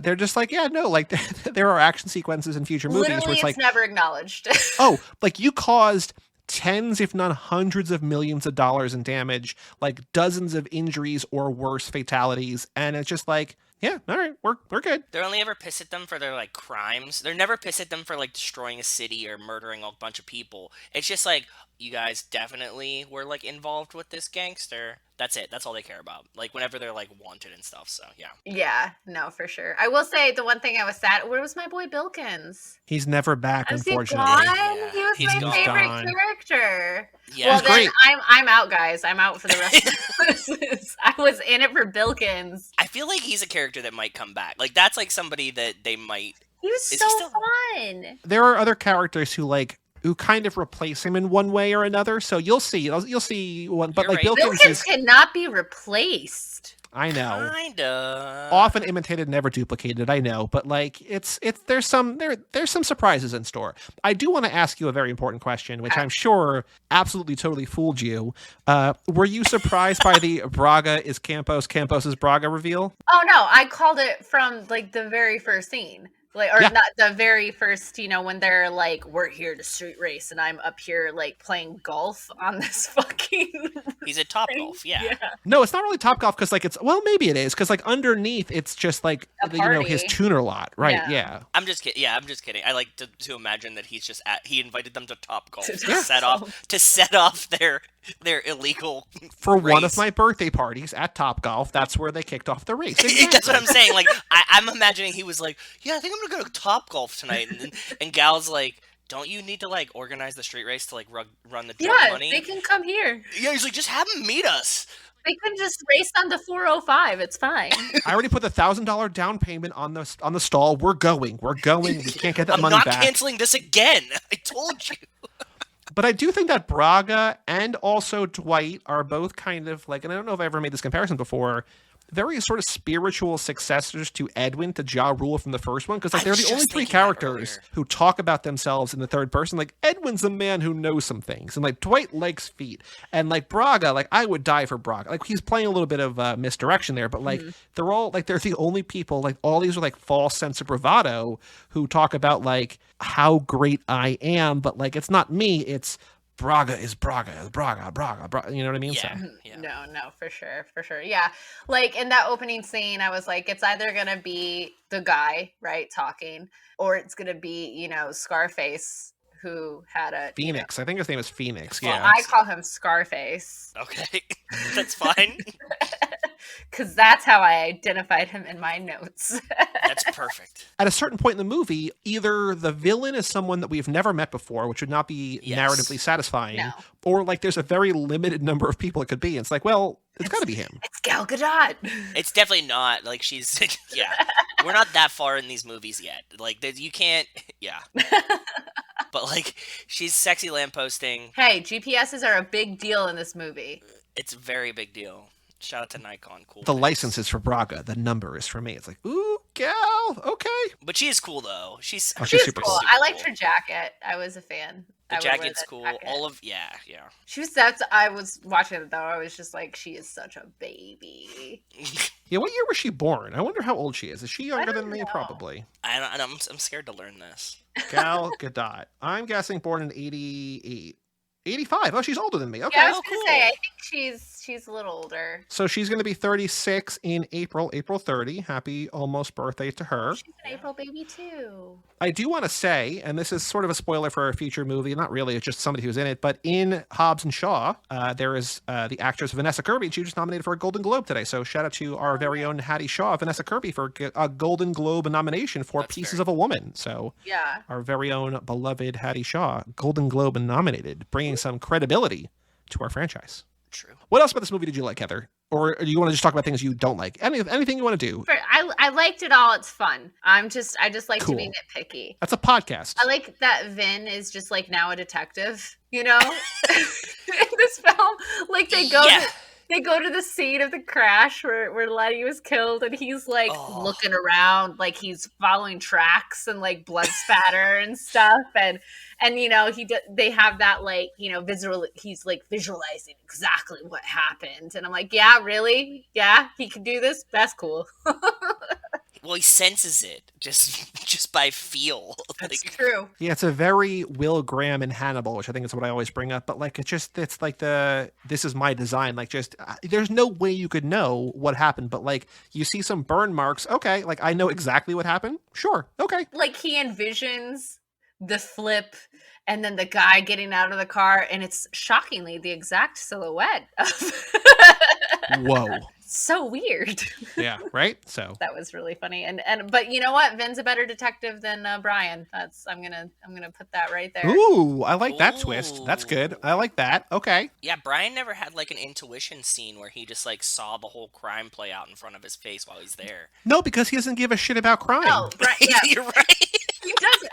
He's a bruiser. Like, he just, It's so funny in the real world, like Dom is the bruiser, but he's really good at detecting things, and Brian is like supposed to be a detective, but he just like uses muscle as much as he can and But doesn't that's get what anything it is. done. Dom is so much more intelligent than Brian is. Like, Dom would probably actually make a very good FBI agent. Yeah, he has the size, he has the brain, technical abilities. Yeah, He can be like stoic and like he's good under pressure. He's very, very good under pressure. Brian, not so much. Brian is very impulsive. Well, Brian's getting there. He's improving in slight ways. He's less of a hothead this movie than he was in the He first certainly movie. is, yeah. And the second movie too. But, over the course of the franchise, I do think that the actor that gets, and this is going to sound grammatically incorrect, but I think it's right, the most better is Paul Walker. I think that he settles into the role, or just, like Joe was saying, maybe just has more acting, years under his belt. But like everybody changes and gets better, more comfortable and whatever. But like I do think that you see a noticeable difference in his character, his portrayal between the time, the first movie and when he passes away in 7, right? So like shout out to him, because I think he really does step it up and like deliver more as Brian. That's good to hear, because he is definitely still, again, he held his own in this, and I will give him that, because oh my god, I hated him in the first one. I hated him so much. When I started watching it, and then we did that character quiz and he said I was his character, I was offended. I was very offended and very upset. I'm glad you're coming around. I still don't You like seem him. you seem like you're coming around, even if it's just a little bit. Like you're getting there. I'm not disgusted now. Now I'm just kind of like, really? I think what also helps is that like the movie's casts get bigger, and so he's asked to do less. And so by not being the central focus of everything. This isn't his story. They tried to make the first one his story, and the second one was still his story and about him, and this one wasn't about him. It wasn't his story.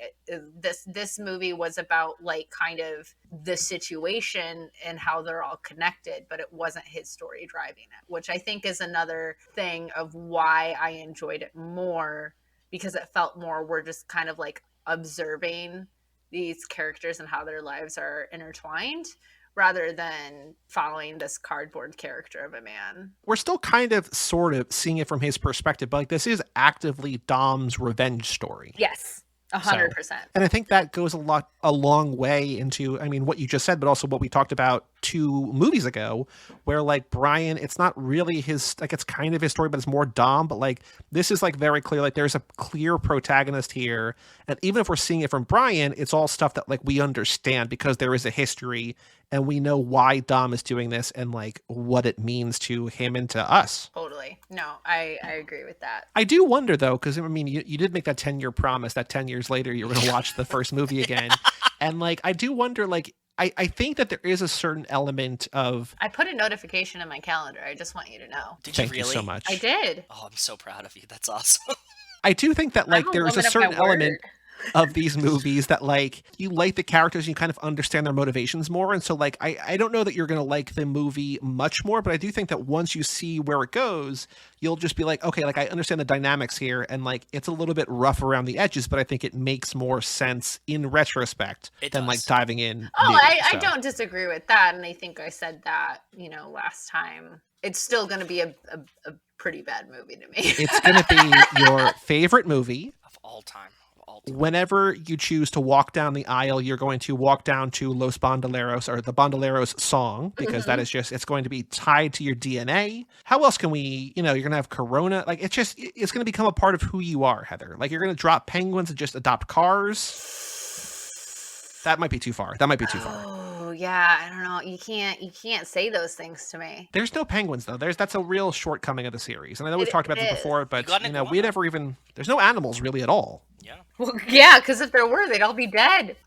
I know, but you think that like one of them would have a dog or something, right? Like, doesn't Brian or Dom seem like a guy that, I guess they're always on like the run? No, Dom strikes me as a cat person. Hey, I have a sort of a weird question for you. I don't know if you know the answer to this, but Superman has a dog named Crypto, I think, or maybe Superboy, but it's Crypto. Does Crypto eat? I'm sure he does. Is he? Because he can fly, I believe, right? Yeah. Yes, he can. What I'm trying to get at is the family needs a dog like Crypto that is like more resistant, like fueled by our yellow sun. By gasoline, yes. or Nas. A gasoline dog? Like Nas, oh my god. They just feed him Nas all the time. Just a bowl of Nas that he laps up. He does need to eat, drink, and sleep. Okay, cool. So there you go. Does Superman need to eat? Yes, he does need to eat. The sun like fuels his powers. Okay.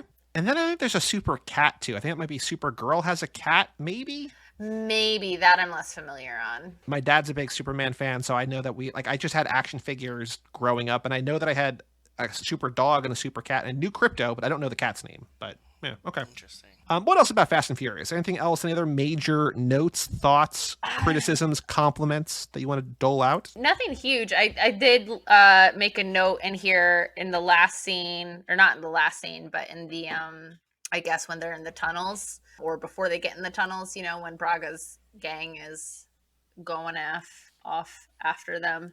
Okay. Vin is like now a sniper and just like shooting people while driving. I was like, yeah, what can he do? He's a detective. He can drive like this and is a badass, and now he's a sniper.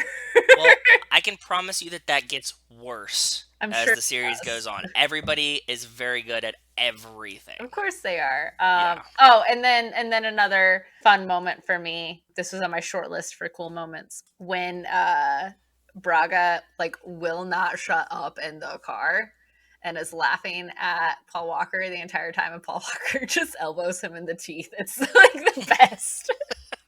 Brian has like a level of like, I guess it's self-respect or just like tolerance, and just like I'm not going to, like, again with Stasiak too, it's just like, Yeah. I'm not going to let you cross the line.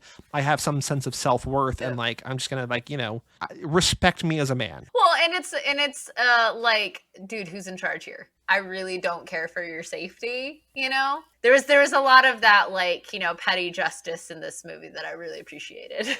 By the way, I looked it up. Streaky the super cat is Supergirl's cat. Streaky the super cat. She's an orange tabby. She is very cute. Yeah, Joe, I sent you a picture on Facebook too. So if you want to take a look at Nice. Streaky the super cat. Oh, that's cool. And I think Crypto is white. I think I don't know what kind of dog Crypto's he is, but I white, think- and then- I remember that. There's for some Ace the reason. Bat Hound. Ooh, I don't know Ace the Bat Hound. Okay, very cool. Ace the Bat Hound. Getting all our superhero pets. Yeah. Joe, was there anything in this movie that you picked up on that you've never noticed before? I had like a weird I forgot but then remembered again moment when they're about to do the race and he calls him a ghetto smurf. I was like, oh man, like he looks just like the kid from Gone in 60 Seconds. And then he's like, oh, you look like a ghetto smurf. And I was like, oh yeah, I forgot. I thought that because we talked about that it's like a direct quote Right. from that. I will say that the diner that they eat in, where they have the iconic line about like, you ever Yes. think you're the bad guy pretending to be a good guy? He goes, every day. Or like, you know, that whole conversation. Like Yeah. that diner looked a lot like the diner that we just covered in the Turbocharged Prelude. A totally different diner, but just like, you know, window seat, Brian on the right, girl on the left. Minka Kelly, where are you at? Next minute, And maybe. it also reminds me of like no spoilers, but it reminds me a lot of Hobbs and Shaw. But I think they just like diners in these movies. Like there's Yeah, like, a and lot of having a diners. window seat makes Who sense for lighting doesn't and like stuff a like that. diner? God, Agreed. that's again. I'm still so I just want to be at a diner so bad. Like I don't understand people pre-vaccination going to diners. Like, do you really miss it that bad? But like the closer I get to like a reality where like I could be at a diner, I'm like I just want to like just hang out at a diner. You know, I'm watching Ted Lasso and like they're just drinking pints of beer in a pub. I'm like, fuck, like just like simple Dude. life's pleasure. You know, life's Yeah. simple pleasures. So That's me. Like, I would kill to just sit in a coffee shop. That's it. I just want Coffee to shop sit in a right up coffee there. shop. Yeah. But like I want to be in a world where like you don't feel self-conscious about the no mask, like just being there, or like having people like walk in and like this like social, like I want to be like a year into the future where like hopefully like things are, you know what I mean? So Wait a year and find out. I'll just go to sleep for a while. Yeah. Also, diners are like gross places, so like this is like low on the tier. Like Oh, yeah, I yeah, yeah, agree yeah. that like I want to go to a diner, but like that's like a very terrifying place for me. Well, right that's now. also like the secret, the silver lining of all this is that like I kind of hated going out to eat because I just feel like, you know, like if it's with like certain friends or whatever, like it's fine. But like going out with like my parents or whatever, I'm just like, this just takes so long. Like I'd rather just like eat at home and like do whatever. Yeah. But like I'm not eating out anymore. You know what I mean? Like it's just like eventually restaurants will be back in the future. But you know, Eventually, you'll be able to host a barbecue again, is what you're saying. Exactly. yeah, my barbecue this year was just me and 4 friends playing video games inside. So not exactly. Any other thoughts? Any other notes? You want to play a couple games? Let's play some Play games. a couple games. First game up. This ain't no 10-second race, aka boy, do we have a podcast for you. This is where we go on the Bird app, twitter.com Boy, do we have a podcast for you. Come and check out our show. Yeah, yeah. to find people who might be interested in our podcast. Heather already sent me her tweet. I have one as well. So, Joe, while you find yours, I'm going to review last episode's I got picks. mine. I found YOSB crying face emoji AWOL at Bont Mercy. Which is the best Fast and Furious movie in the franchise, and why is it Better Luck Tomorrow? Oh, nice. Good one. Voting podcast for you. Nothing from Bont Mercy. Joe, you found Daegu Kittens to the 7th Power BNHA Leaks. I don't remember that being the name. At Bratty Bakugao. Normalize naming your child after your favorite movie. Come Too Fast, Too Furious. Let's buy ice cream. Boy, do we have a podcast for you. Nothing. Heather, you found a quote tweet. Drove my cousin's GTI. They're solid, classy, and comfortable. Let us not mention speed. Turbo. And then Capoli at Chimpololo said turbocharged cars are just amazing. They are really a boy racer's dream car, dream come true. I must one day drive a Germany-made. Boy, do we have a podcast for you. Nothing. Yes. 0 for Once 3. again, 0 for 3. I Swing think and a we are miss. collective maybe 0 for 9 with Heather, or maybe we have one. Like it's been rough sledding. Yeah, Yeah. we have none for me. Yeah. It's tough. Joe, would you like to read your tweet first? Yes, I just sent you one. I'll explain how I picked it after. It's from Michael Roche at BatQuinn5801. It says, "Happy birthday to Greg Sipes." At Greg Sipes, the voice actor who played Beast Boy in Teen Titans, Michelangelo in Teenage Mutant Ninja Turtles 2012, Danny Rand Iron Fist in Ultimate Spider-Man, and Kevin Levin in Ben 10 Alien Force. Have an awesome birthday, my dude. Boy, do we have a podcast for you. Do you know who Greg Sipes is? No, but I know you just talked about Turtles with Mike. Is that related to that at all, or no? Greg Sipes is Dwight from this movie, Oh, cool. and he actually responded to that tweet, but Oh, nice. I didn't want to reply to like Greg Sipes to be like, listen to Too Fast, Too Forever. So here's what I think. So here's what I'm going to do. What? I like to retweet it as we always do, but I'm going to reply to Michael Roche, and I'm going to leave Greg Sipes on copy. I'm going to say, you forgot his best character of all, Dwight. Yes, a lot of people mentioned that like we love you as Dwight in Fast and the Furious. So that sounds perfect. I agree. Yeah, I didn't know that he voiced the Ninja Turtle. I mean, like, that's pretty on brand for us, right? Like, that's really where we go. So All right, Heather, can you please hit us with your tweet, please? Absolutely. This tweet is from AJ at 29 Homicide. ooh. January 27th, tweeted, Fast and Furious 9 will be the best movie of 2021. Mark my words. And literally right before my eyes, as I was reading it, someone just interacted with this tweet. So Well, it's Joey. did he already? I liked it and retweeted it. No, this wasn't Joey. Oh. Do you want me to customize it or just say, boy, do we have a podcast for you? No, I want you to post what I emailed you. Taking the box office 1/4 mile at a time. Oh, right. Yes. Nice. I saw that. I wasn't sure. I thought that was maybe just a sweet nothing between you and me, but I guess it makes No, more it sense. wasn't meant for you, Joey. It wasn't meant for you. Okay. Meant for I accept AJ it. at 29 Homicide. All right, and I found Pia Josephson at Prince's Pia. This is a spoiler. It's so dumb. This is a spoiler from Fast and Furious 9, and it's a quote tweet of the PAL Dome at Hamanakart 617. Says John Cena has completed the transformation into a GTA loading screen. So there's a picture here of John Cena holding a Mountain Dew inside a pink car with green interiors, and he's in a Hawaiian shirt and short white shorts, and it is truly it's wonderful. I don't know what's going on. I don't know what they're marketing here. Oh man, This where the is fuck did John Cena take this picture? amazing. Yeah, that's an incredible picture. I want that car. I want I that want this look. I want the everything. car. Yeah, Yeah. man. I don't want the Mountain Dew. I'll take the Mountain Dew too. That looks like it doesn't look like a Code Red. It has some like special label. I don't know what that is. This is like a very small car that he's driving to. Oh, it's pretty cool. I like it a lot, yeah. Incredible. Very good. I like it. Cool. Very, very cool. All right, we have one more game to play, Okay. and that is a game called Dude, What's My Car? Dude, what? My car. What? Your car, dude. So Heather has elected to, she won the coin toss, Joe, and she has elected to defer every week. So she will be helping me out every week that she's on. Cool. So I forwarded her a car picture from Jerry, subject line, appropriately, car pic. Oh, wow. In the words of DJ Khaled, quote, another one. Another one. This is a British car. Okay. And I will tell you, this might be a big hint, but I don't think it's going to help you. It was driven by James Bond in the movie Dr. No. To be specific, the one I think he drove was color Lake Blue. Lake Blue. Ooh. But the movie Dr. No came out in 1962. Okay. So this car is from 1961. Okay. It is British. Okay. Its rear view mirrors, I will say, are mounted on the hood. Okay. Yeah. Like in front of it, like right Yeah. in front Correct. of things. Yeah. Cool. You know, you get a good view of your windshield. Yeah.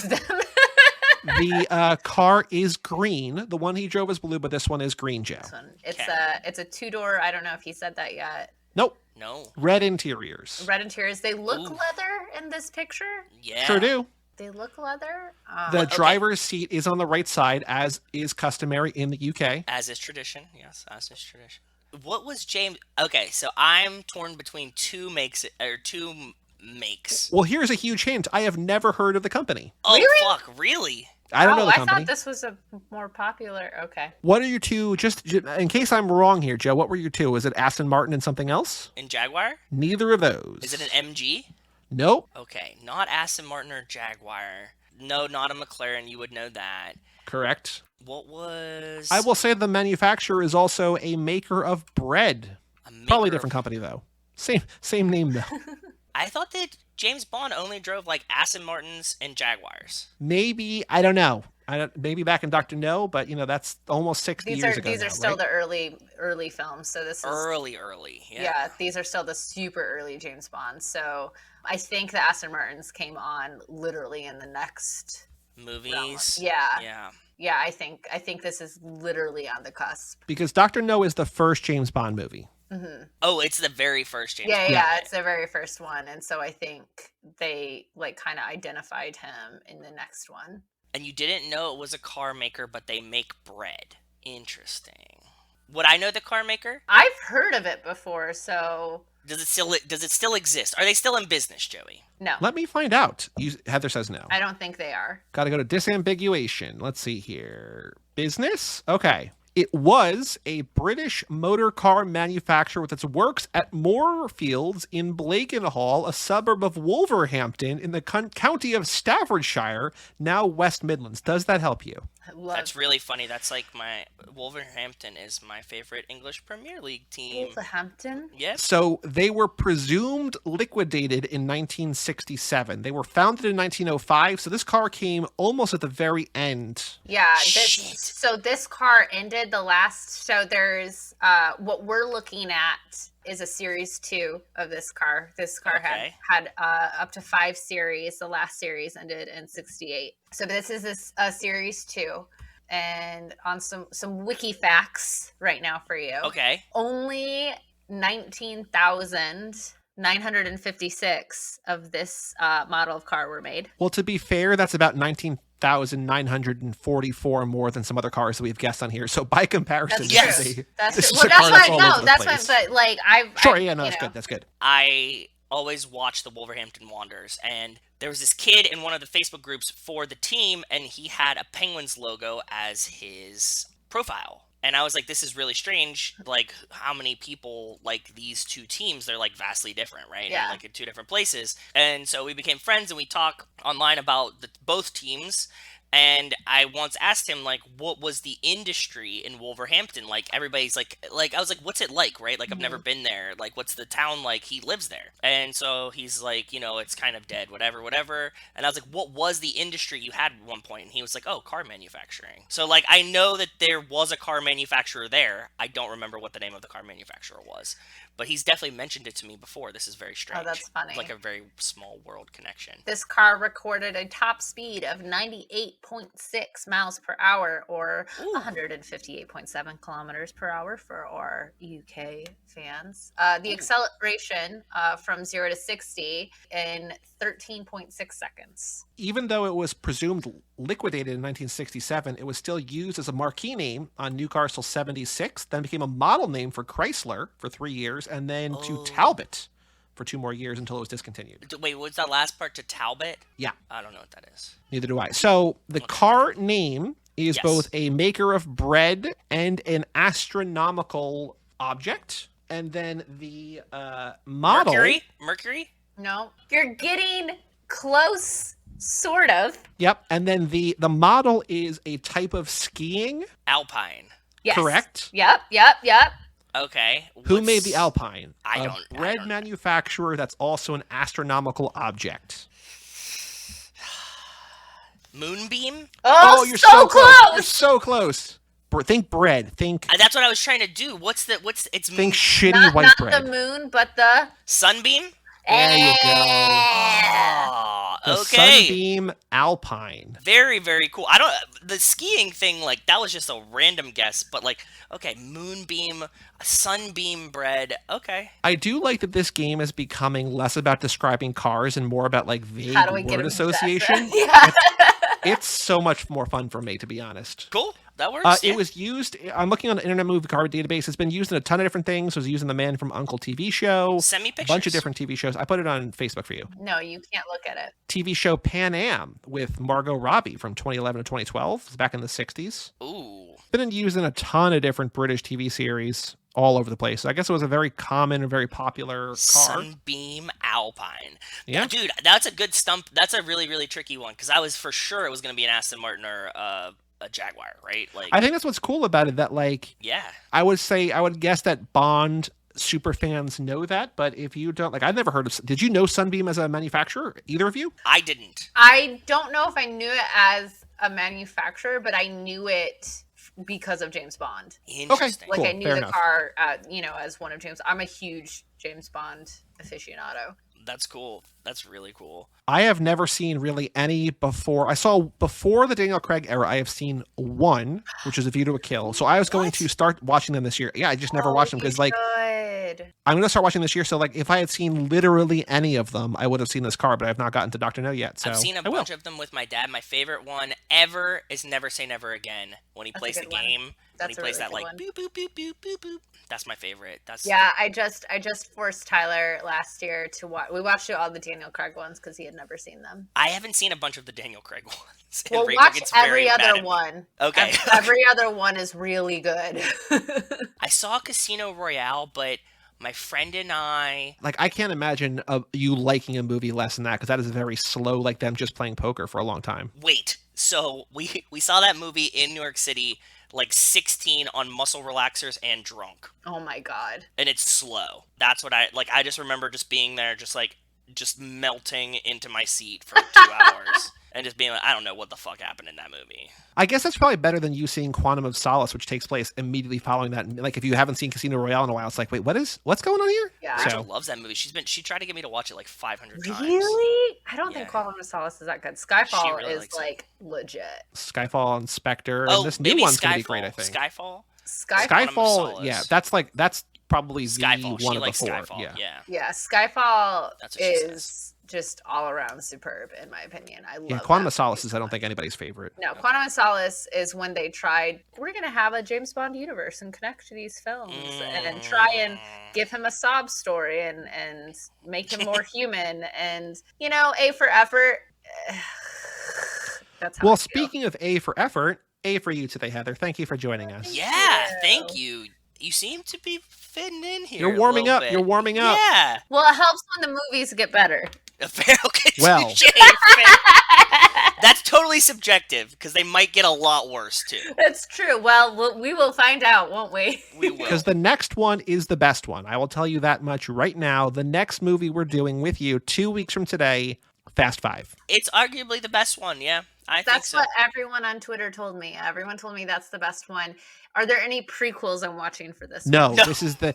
I was joking about this in the intro before you joined us that this is the only one after the next. Well, no, it's all weird. No, you're only doing this. You're only doing five. Yeah, only do five. not to confuse you, just watch 5. Just watch Perfect. 5. That's all you have to do is just watch 5 straight through. Watch 5. But Joe, in between now and then, In between time, in the meantime, sure, Space Hog. In the meantime, we are doing a movie that I know you love that I have never seen before. what? Akira. Ooh. Oh, Yeah, love I haven't seen Akira in Akira. forever though. Wait, Joey, you haven't seen it? Correct. I've never seen Akira. Really? So I just got to see it in Japanese, 2018 at a theater they were playing it. Ooh, okay. Ooh, Yeah. Nice. That was really, really cool. And like, it was my first time getting to see it on like a big screen, and it kind of like I now kind of don't want to watch it again unless it's on a big screen. Yeah, I feel you. You That's know? cool. Because the animation is just like so cool and so ahead of its time. If you listening along at home want to follow along, you can watch it for free on Hulu. So it's available to watch on Hulu for free if you want to join us and watch it on Hulu, or you can Cool. whatever Funimation is, maybe some kind of anime streaming service. I don't know. It looks like it's free Yeah. there too, Yeah, but yeah. Hulu for free if you have a Hulu subscription. So Akira next week, Fast 5 with Heather in 2 weeks. But Heather, what you got going on? What do you want to plug? Anything new since you were last here? Well, speaking of Akira, it doesn't come out actually until later this summer, but a great time to plug. It's out there. You can start talking about it now. I am editing a new book called The Harbinger at Valiant that I have been pitching as punk rock Akira. Ooh, cool. So if you're a fan of punk rock or a fan of Akira, look up The Harbinger from Valiant Entertainment, coming to you this summer. Very cool. Very, very cool. And you're at Heather Antos everywhere important, right? Everywhere important. But Heather, thank you so much for joining us. And I can't wait to have you back. And hopefully you will come in, guns a-blazing, spirits high Ooh. after seeing Fast 5. Fingers crossed. The bar's set high now. Everyone's telling me it's the best. It's hyped. So It's hyped, yeah. For all things Too Fast, Too Forever, you go to cageclub.me, facebook.com/TooFastTooForever, or at TooFastTooForever on Twitter and Instagram. Email us, family@cageclub.me. Check out our Patreon page at TooFastTooForever.com. By the time this hits our main feed, there will be a bonus episode of Varsity Blues out to patrons only at TooFastTooForever.com. So if you want to hear us talk about football and my microphone and all sorts of other things. Laugh at Joey for like 40 minutes is what it is. It's not even like laughing at me, like in a way that I'm offended by. It's just like No. laughing with me. It's Yeah. a very weird. It was a very loosey goosey recording. So Very loose, yeah. Varsity Blues at TooFastTooForever.com. Again, email family@cageclub.me, and our store at TooFastTooForever.shop. I got the email from TeePublic. It's on sale twice this month. I don't know. Check it out. Middle of the week. I think the second and fourth week. Who knows? Just poke around, see what's going on. TooFastTooForever.shop. I'm Joey Lewandowski, I'm Joe too. and that was Heather Antos, and we'll tell you all about it When we see